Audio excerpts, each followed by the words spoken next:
વર્ષ ચાલશે. ગુજરાત સરકારે નિર્ણય લીધો કે 6થા ધોરણથી શ્રીમદ ભગવદ્ ગીતા ભણાવાશે. It is not a religious text, it is a way of life. Shrimad Bhagavad ગીતાને ધર્મ ગ્રંથ તરીકે નહીં, પણ જીવન જીવવાની શૈલી, વિચારધારાથી માંડીને અભિગમથી માંડીને અને વર્તણૂકથી માંડીને અન્યને સહાયરૂપ થવું, ત્યાં સુધીની બધી વાતો આ ગ્રંથમાંથી શીખવા મળશે. એ NEP 2020માં ઇન્ક્લુડ થયું. પણ મોટી જવાબદારી ઘરમાં પરિવારજનોની છે, વડીલોની છે.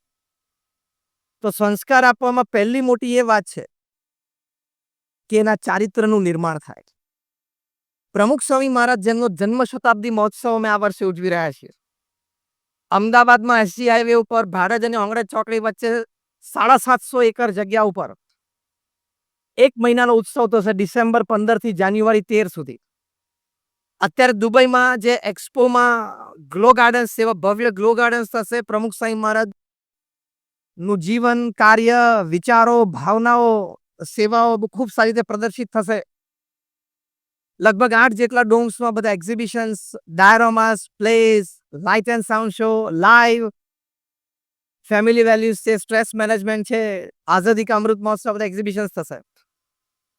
લગભગ 18 જેટલી નાની મોટી કોન્ફરન્સીસ થશે. ડોક્ટર્સની, ચાર્ટર્ડ એકાઉન્ટન્ટ્સની, કંપની સેક્રેટરીઝની, GCCIની. બાલનગરી થશે. પ્રમુખ સ્વામી મહારાજના જીવન અને કાર્યો પર લાઇટ એન્ડ સાઉન્ડ શો થશે.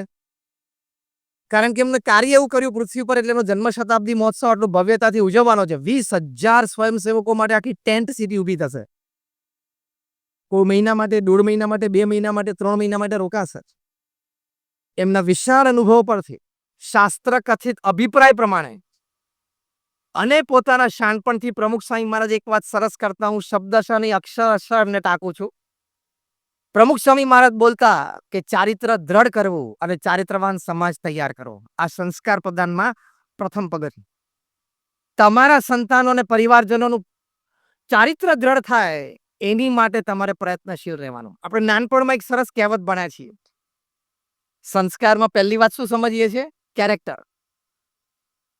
When wealth is lost, nothing is lost. When health is lost, something is lost. But when character is lost, everything is lost. કે ચારિત્રવાન તૈયાર કરો, નહીં તો અત્યારે સોશિયલ મીડિયાનો જમાનો, અન્ય સ્ક્રીન એક્સપોઝર્સ, એનાથી એની પણ બરબાદી નોતરશે અને પરિવારની પણ નોતરશે. હમણાં થોડા મહિના પહેલા મુંબઈમાં મલાડ વિસ્તારમાં એક 11 વર્ષના બાળકે, મુંબઈમાં મલાડમાં એક 11 વર્ષના બાળકે એના પડોશના ફ્લેટમાં રહેતી એક 9 વર્ષની છોકરીને કિડનેપ કરી અને એના પિતા પાસે રેન્સમ માંગ્યું 1 કરોડ રૂપિયાનું. હવે આ સંસ્કાર, આપણે વાત કરી છે સંસ્કાર અને સંવાદિતતાની, કારણ કે સ્ક્રીન એક્સપોઝર છે, સોશિયલ મીડિયા એક્સપોઝર છે. ઇંગ્લેન્ડમાં એડવર્ડ નામના એક 13 વર્ષના બાળકે, અર્લી ટીનમાં કહેવાય, એને ઇન્ટરનેટ ઉપરથી એક્સપ્લોઝિવ મટીરિયલ બધું એનું રિસર્ચ કર્યું અને કોનું કોમ્બિનેશન ચાલે અને બોમ્બ બને એ પ્રયોગ કર્યો અને બનાવ્યો બોમ્બ રિમોટ સાથેનો. પછી થયું કે ફૂટશે તો એમ કરો કે તો પછી હું બહાર જઈને પછી રિમોટ દબાવું. તો ઘરમાં બોમ્બ મૂકીને બહાર બગીચામાં ગયો, રિમોટ દબાવ્યું અને બોમ્બ ફાટ્યો. એનું ઘર તો ફૂરચા થઈ ગયું, કારણ કે ત્યાં તો લાકડાના ઘર. આજુબાજુના 5-7 ઘરને પણ સખત નુકસાન થયું. 13 વર્ષના છોકરાએ ઇન્ટરનેટ ઉપરથી બોમ્બ બનાવ્યો.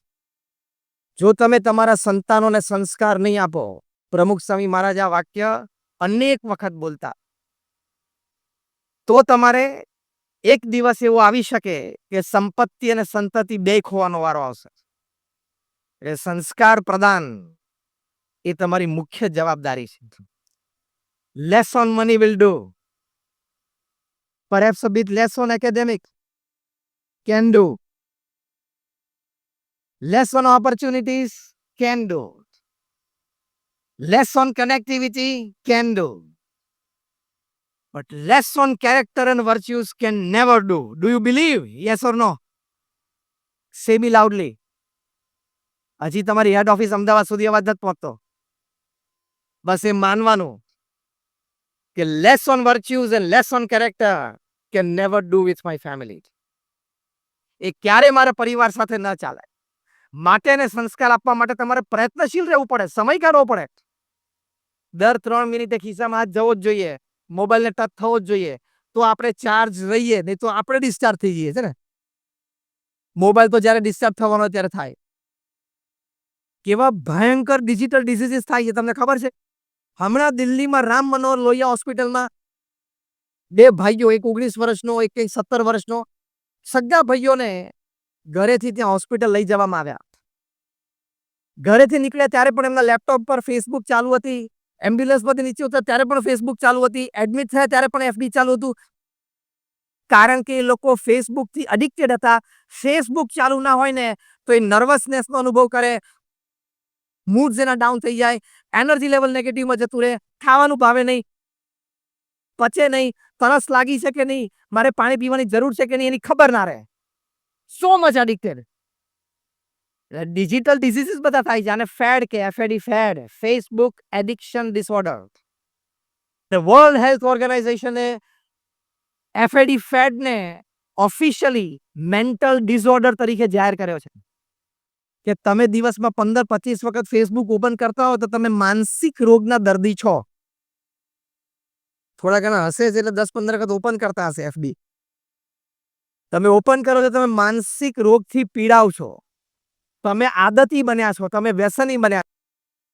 તમાકુના ને એના વ્યસન નથી બનતા, હવે ડિજિટલ વ્યસનો આવે છે, ડિજિટલ ડિઝીઝ કહેવાય એને. એટલે ડિજિટલ ડિસિપ્લિન સંસ્કારના ભાગરૂપે શીખવાડવાની. આ બંને છોકરાઓને પરિવાર સાથે કોઈ સંબંધ જ નહીં. પરિવારમાં રહેતા હોય, હાર્મની જેની વાત આપણે કરીએ, સંવાદિતા કાંઈ નહીં. એને એનું ગેજેટ વાલું.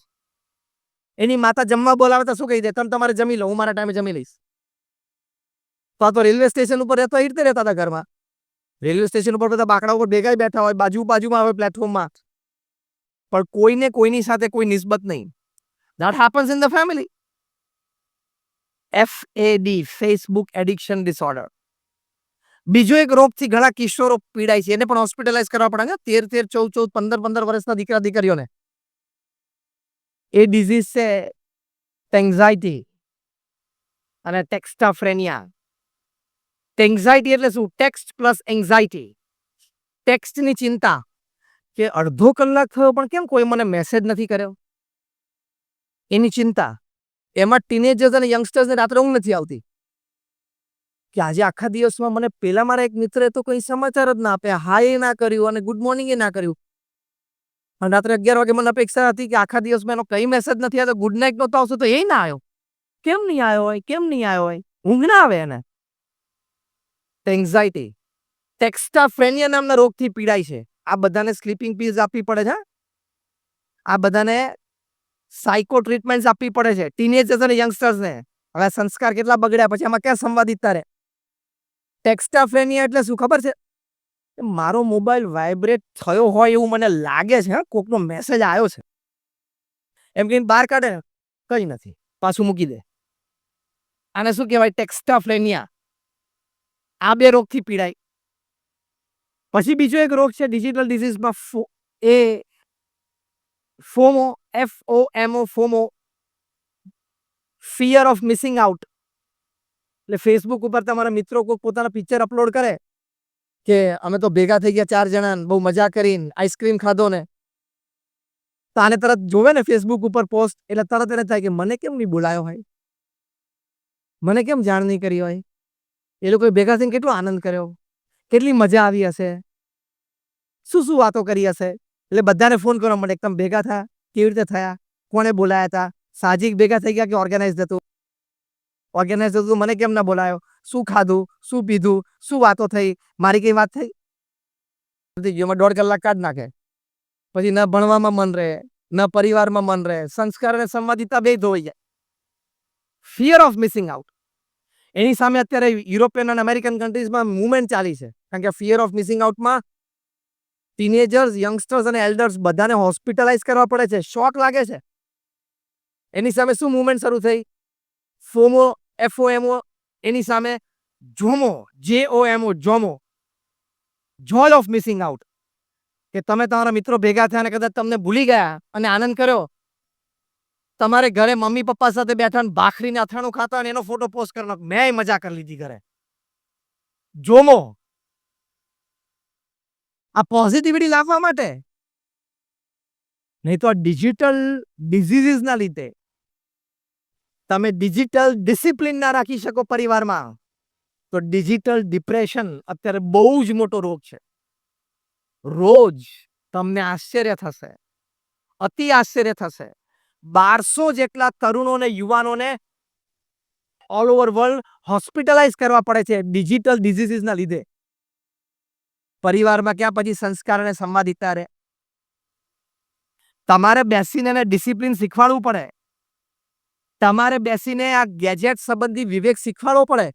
પ્રમુખ સ્વામી મહારાજને ન્યુયોર્ક એરપોર્ટ ઉપર એક પત્રકારે પ્રશ્ન પૂછેલો કે મોડર્ન ટેકનોલોજી, ઇન્ટરનેટ, કમ્પ્યુટર એ બધું આશીર્વાદ રૂપ છે કે શ્રાપ છે?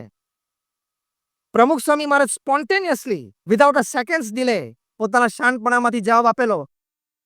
પ્રમુખ સ્વામી મહારાજ બોલ્યા કે વિવેકથી વાપરે તો આશીર્વાદ, વિવેક ચૂકી જાય તો શ્રાપ. વિવેક તમારે શીખવાડવાનો ડિજિટલ વર્લ્ડ માટે એ સંસ્કાર પ્રદાનની પ્રવૃત્તિ છે.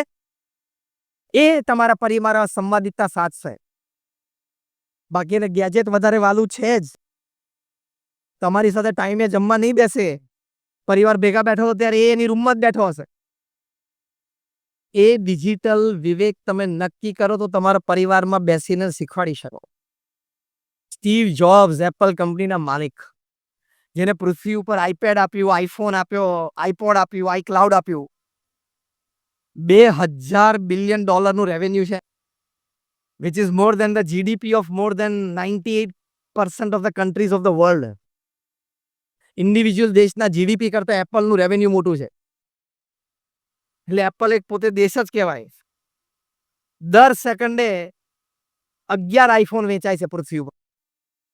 આપણે આઈફોનની વાત શરૂઆત કરી, સ્ટીવ જોબ્સનું નામ લીધું ને 1 મિનિટ થઈ, 60 સેકન્ડ થઈ, એટલે 60 ગુણ્યા 11 660 આઈફોન વેચાઈ ગયા. આઈપેડ ને આઈપોડ ને બધું જુદું. હા, પૃથ્વી પર જેટલા આઈફોન છે ને ઢગલો કરો એટલે પેરિસમાં આઈફિલ ટાવર જેટલા થાય એનો ઢગલો. સ્ટીવ જોબ્સ નું 56 વર્ષે કેન્સરથી મૃત્યુ થયું. પછી એમના ખાસ બાળપણના મિત્ર અને બહુ જ સારા પત્રકાર નિક બિલ્ટને એમનું જીવન ચરિત્ર લખ્યું. જીવન ચરિત્રનું નામ છે સ્ટીવ જોબ્સ, કારણ કે એ બ્રાન્ડ નેમ હતું.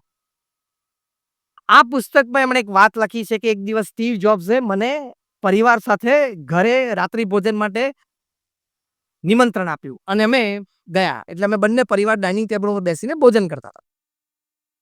નિક બિલ્ટને સ્ટીવ જોબ્સની દીકરી 13 વર્ષની, એમનો દીકરો 11 વર્ષનો, બંનેને પૂછ્યું, children, which iPhone do you use? તમે કયો આઈફોનનો ઉપયોગ કરો છો? એટલે બંને છોકરાઓ તો બિચારા નીચે જોઈ અને જમવાનું ચાલુ રાખ્યું. એને સ્ટીવ જોબ્સે પૂછ્યું કે તારા દીકરાઓ, સંતાનો એ કયો આઈફોન વાપરે છે? હું તો એમ સમજતો હતો તારા ઘરની બધી ઇન્ટરનલ વોલ્સ એ મોટી મોટી જાયન્ટ સ્ક્રીન જ હશે. સ્ટીવ જોબ્સ કે મને શું કામ પૂછે છે, એને પૂછને. ફરી એક હતા સંતાનોને પૂછ્યું, જવાબ ના આપ્યો. સ્ટીવ જોબ્સે કીધું, નાઉ લિસન કેરફુલી. સ્ટીવ જોબ્સ બોલ્યા કે my children, they haven't touched an iPhone. મારા સંતાનો જે આઈફોનનો સ્પર્શ કર્યો નથી. તાલીઓ તો જ પાડજો જો તમે તમારા સંતાનો સાથે આજે રાત્રે બેસીને એને ડિજિટલ વિવેક શીખવાડવાના હોય તો. બાકી એમને અમને રાજી કરવા માટે કઈ સારી વાત કરીને તાલીઓ ના પાડતા. અમે રોજ સાંજે આ તાલીઓથી ટેવાયેલા છીએ. તમે સમય આપવાનો હોય પરિવાર માટે, સંસ્કાર પોતા ડિજિટલ સંસ્કાર આપવાના કે બેટા તું આ ડિજિટલ વાપર, એની ના નથી. Let me tell you, I am not against it. તમારા સંતાનોને જરૂર પડે એટલે ફોન આપવો જ પડે, આઈપેડ આપવું જ પડે, લેપટોપ આપવાનું જ. એને સ્કૂલમાં જરૂર પડે, ભણતર માટે જરૂર પડે, એની એજ થાય, મેચ્યોરિટી આવે એટલે જે સાધન એને વાપરવા માટે આપવું ઘટે આપવાનું જ. કારણ કે મોડર્ન ટેકનોલોજીથી એનો વિકાસ છે, પણ એનો વિવેક, જે પ્રમુખ સ્વામી મહારાજે શબ્દ વાપર્યો, વિવેક તમારે શીખવવો પડે. નિક બિલ્ટનના પ્રસંગમાં લખે છે કે મારા હાથમાંથી ચમચી છૂટી ગઈ.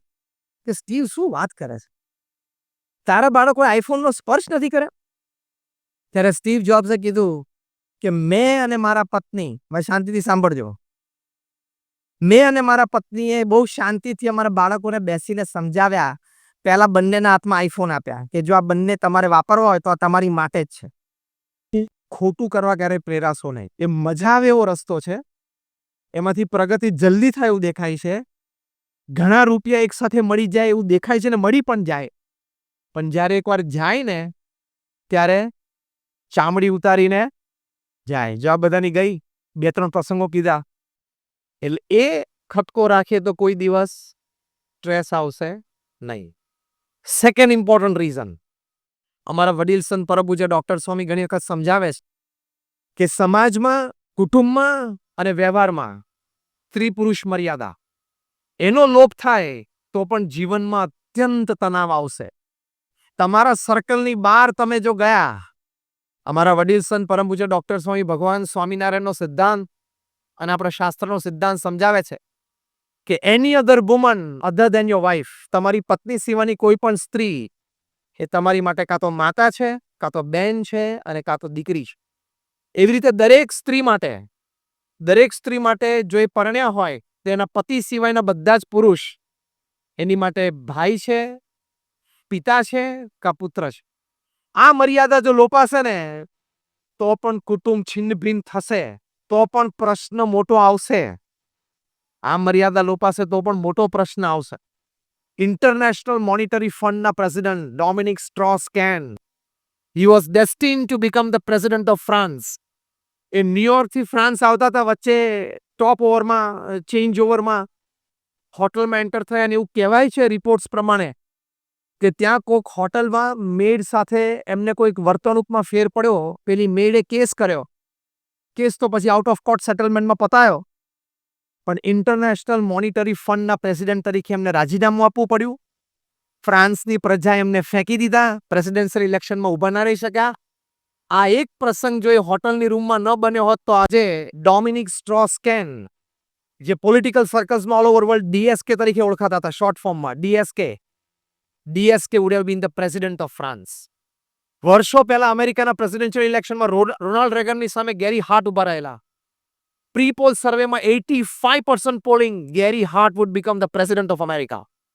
charismatic personality. આટલો એક વિશ્વ પ્રસિદ્ધ વ્યક્તિ, એમનું વ્યક્તિત્વ charismatic હતું. એ જ્યાં ઉભા રહે ત્યાં કેન્દ્ર બિંદુ બની જાય.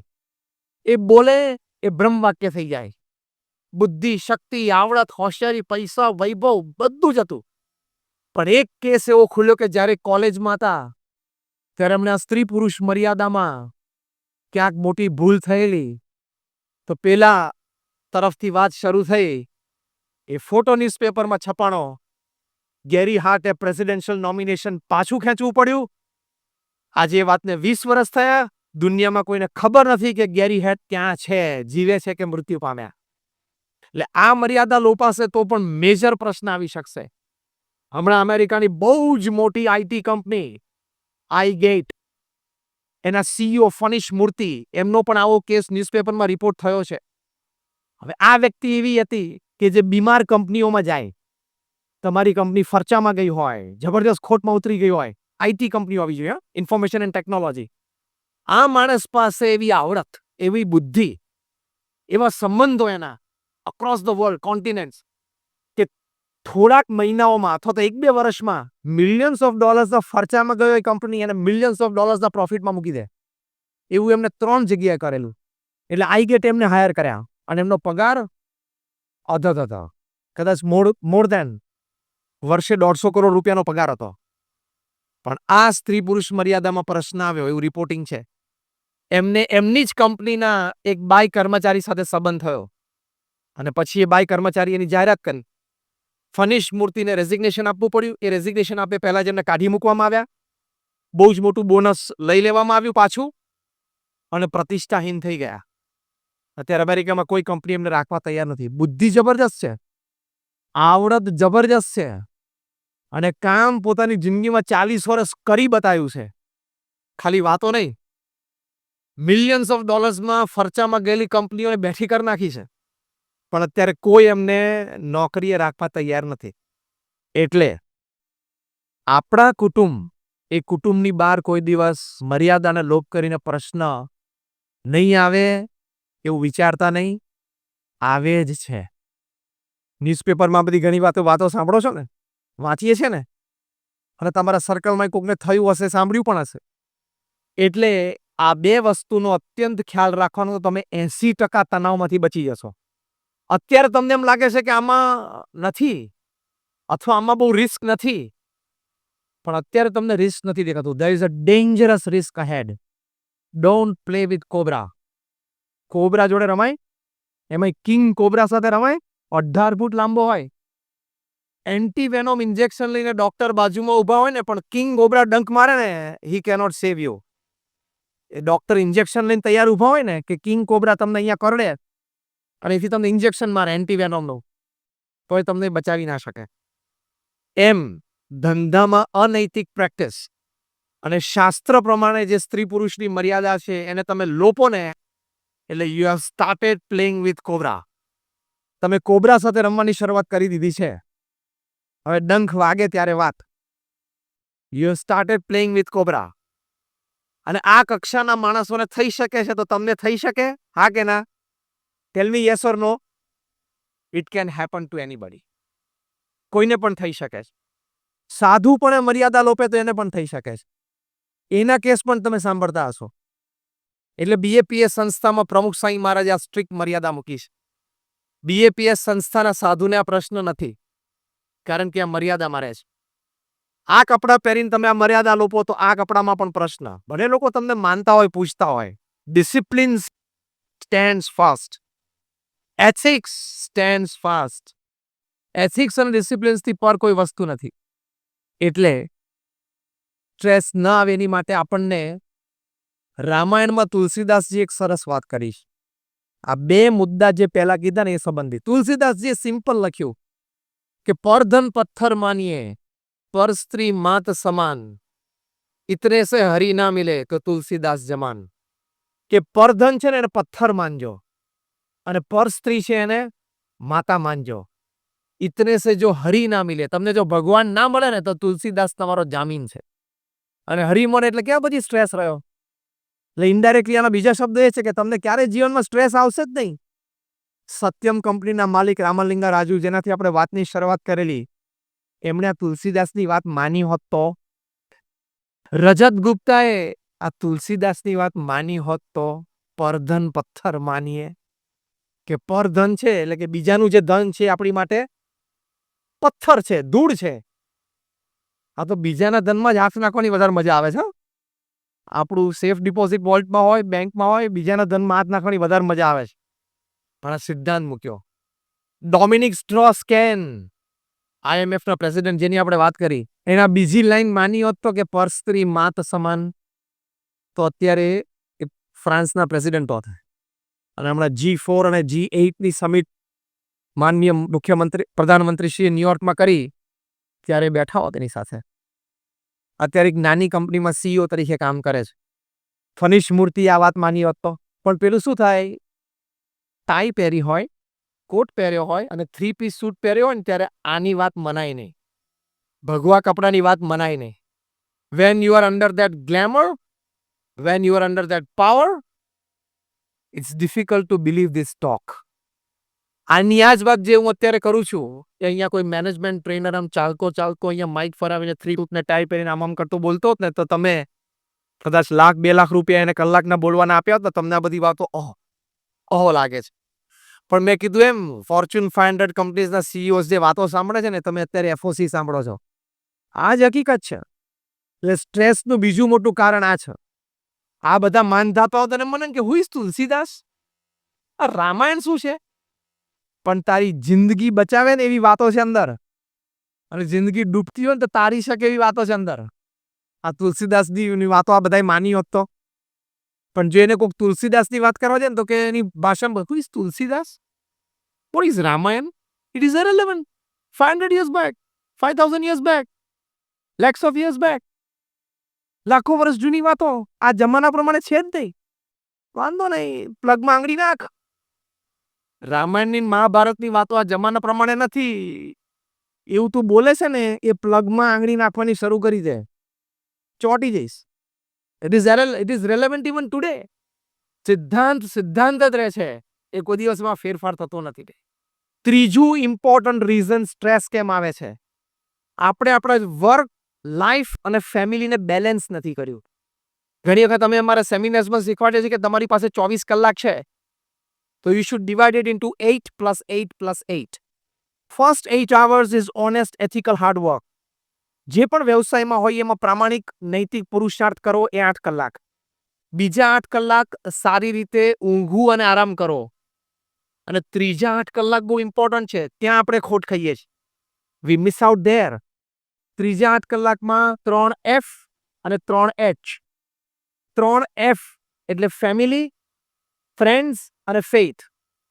3 H એટલે હેલ્થ, હાઇજીન એન્ડ હોબી. હું ફરી વખત રિપીટ કરું છું. ત્રીજો 8 છે ને ઇમ્પોર્ટન્ટ છે, ત્યાં આપણે ચૂકી જઈએ છીએ અને સ્ટ્રેસ આવે છે. Third 8 is very important. Again I repeat, the third 8 is 3F and a 3H. 3F is family, friends and faith. એટલે કે કુટુંબ, મિત્ર વર્તુળ અને શ્રદ્ધા. અને 3H એટલે હેલ્થ, હાઇજીન અને હોબી, એટલે કે સ્વાસ્થ્ય, આજુબાજુ શુદ્ધતા, ચોખ્ખાઈ અને હોબી એટલે શોખ. આ 6 ડિપાર્ટમેન્ટ્સમાં તમારા ત્રીજા 8 કલાક જવા જોઈએ. જો એવી રીતે જાય તો તમારી લાઈફ બેલેન્સ છે. 8 કલાકથી વધારે તમારે કામ કરવું પડે, કોઈક વખત એવા પ્રોજેક્ટ્સ હોય તો કરવું પડે.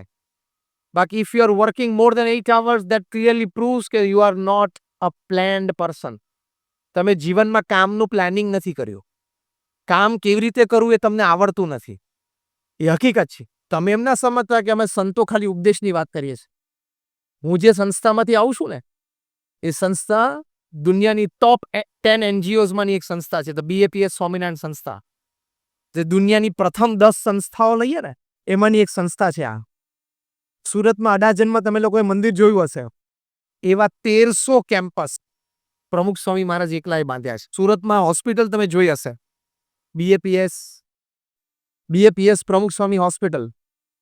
કોઈ ટ્રસ્ટની આવી હોસ્પિટલ સુરતમાં નહીં ચાલતી, તમે જોજો. આવી હોસ્પિટલ, સ્કૂલ, હોસ્ટેલ ને કોલેજ પ્રમુખ સ્વામીએ 100 ઊભી કરી છે અને સક્સેસફુલી ચલાવે છે. સુરતમાં કોઈ એવા બિલ્ડર ખરા કે જેને 60 દેશોમાં 1300 જમીનોના સોદા કર્યા હોય? પહેલી લાઈનમાં પૂછું છું. મેં બોમ્બેમાં પૂછી લીધું, રાહેજા અને અજમેરા અને હીરાનંદાની બેઠા હતા, ત્યાંય પૂછી લીધું, ત્યાંય કોઈ આ નથી પાડી, નહીં તો ક્યાંથી આ પાડવાના. પ્રમુખ સ્વામીએ 60 દેશોમાં 1300 જમીનોના સોદા કરી નાખ્યા. એ સામાન્ય વાત નથી. One man show, he is a one man army, he is a one man organisation. એમણે આ સંસ્થાનો વિકાસ, BAPS સંસ્થાને યુનાઇટેડ નેશન્સમાં પરમેનન્ટ સ્ટેટસ છે. દર બુધવારે અમારો રિપ્રેઝેન્ટેટિવ યુનોમાં ન્યુયોર્કમાં બેસે છે. એટલે એડમિનિસ્ટ્રેશન શું છે એમને ખબર છે. અમે સંતો 8-8 કલાક હોસ્પિટલો ચલાવીએ છીએ, સ્કૂલ ચલાવીએ છીએ, હોસ્ટેલ્સ ચલાવીએ છીએ. We know what is human resources. We know what is administration and management. અમારા 1000 સંતોમાંથી 650 થી પણ વધારે સંતો graduate, post graduate, chartered accountants, doctors ને એન્જિનિયર્સ છે. 200 થી પણ વધારે સંતો બોર્ન અમેરિકન સિટીઝન છે. 21 વર્ષની ઉંમરે સ્ટેનફર્ડ, યેલ કે ઓક્સફર્ડમાંથી MBA થયા હોય અને $1.5-2 લાખ પગાર છોડીને આવ્યા હોય. કુટુંબમાં એકના એક હોય અને અમેરિકામાં 20 મોટલનો માલિક હોય ને. ચાલશે. ગુજરાત સરકારે નિર્ણય લીધો કે 6થા ધોરણથી શ્રીમદ ભગવદ્ ગીતા ભણાવાશે. It is not a religious text, it is a way of life. Shrimad Bhagavad ગીતાને ધર્મગ્રંથ તરીકે નહીં, પણ જીવન જીવવાની શૈલી, વિચારધારાથી માંડીને અભિગમથી માંડીને અને વર્તણૂકથી માંડીને અન્યને સહાયરૂપ થવું, ત્યાં સુધીની બધી વાતો આ ગ્રંથમાંથી શીખવા મળશે.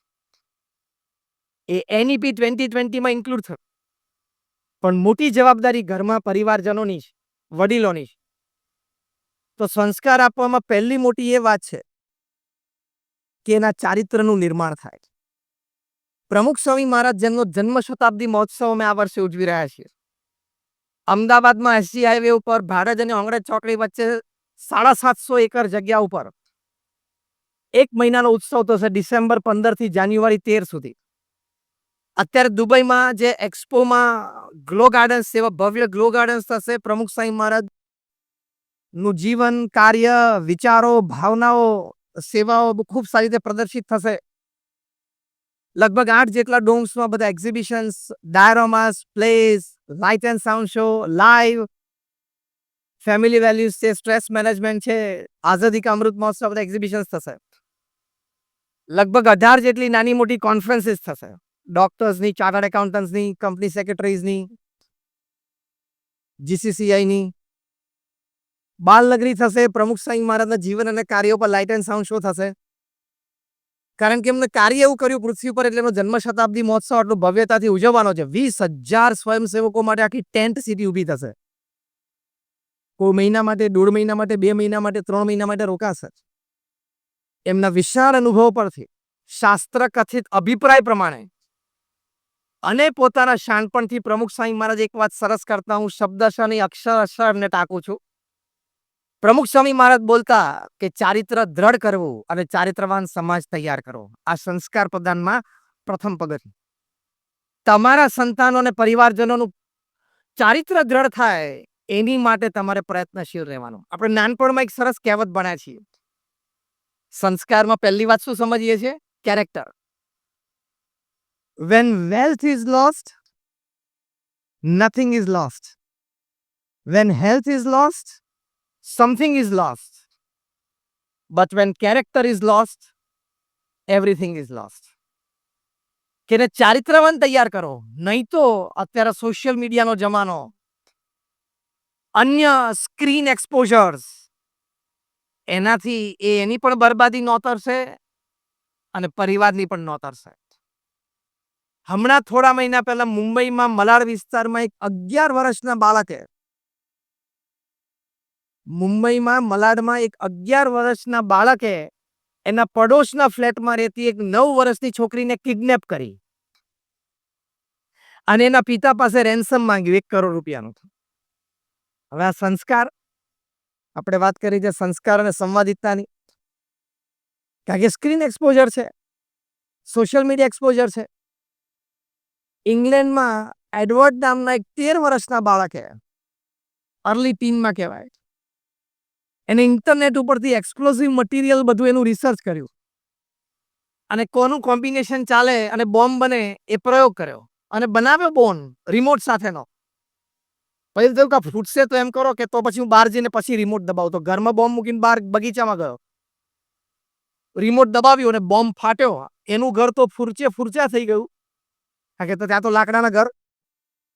આજુબાજુના 5-7 ઘરને પણ સખત નુકસાન થયું. 13 વર્ષના છોકરાએ ઇન્ટરનેટ ઉપરથી બોમ્બ બનાવ્યો. જો તમે તમારા સંતાનોને સંસ્કાર નહીં આપો, પ્રમુખ સ્વામી મહારાજ આ વાક્ય અનેક વખત બોલતા, તો તમારે એક દિવસ એવો આવી શકે કે સંપત્તિ અને સંતતિ બે ખોવાનો વારો આવશે. એટલે સંસ્કાર પ્રદાન એ તમારી મુખ્ય જવાબદારી છે. Less on money will do. Perhaps a bit less on academic can do. Less on opportunities can do. Less on connectivity can do.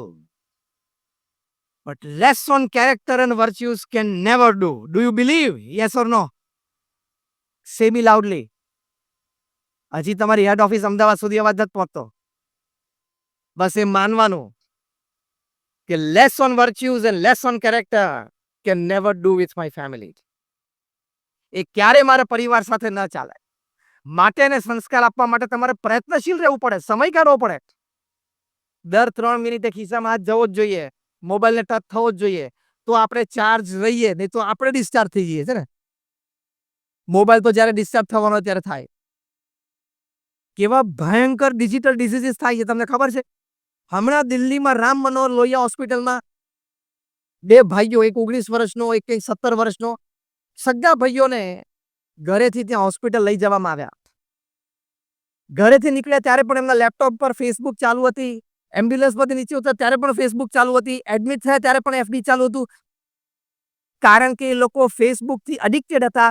Facebook ચાલુ ના હોય ને તો એ નર્વસનેસનો અનુભવ કરે, મૂડ જેના ડાઉન થઈ જાય, એનર્જી લેવલ નેગેટિવમાં જતું રહે, ખાવાનું ભાવે નહીં, પચે નહીં, તરસ લાગી છે કે નહીં, મારે પાણી પીવાની જરૂર છે કે નહીં એની ખબર ના રહે. So much addicted. Digital diseases બધા થાય છે. આને ફેડ કે એફએડી fed, Facebook addiction disorder. World health ઓર્ગેનાઇઝેશને એફએડી ફેડને ઓફિશિયલી મેન્ટલ ડિસઓર્ડર તરીકે જાહેર કર્યો છે કે તમે દિવસમાં 15-25 વખત ફેસબુક ઓપન કરતા હો તો તમે માનસિક રોગના દર્દી છો. થોડા ઘણા હશે એટલે 10-15 વખત ઓપન કરતા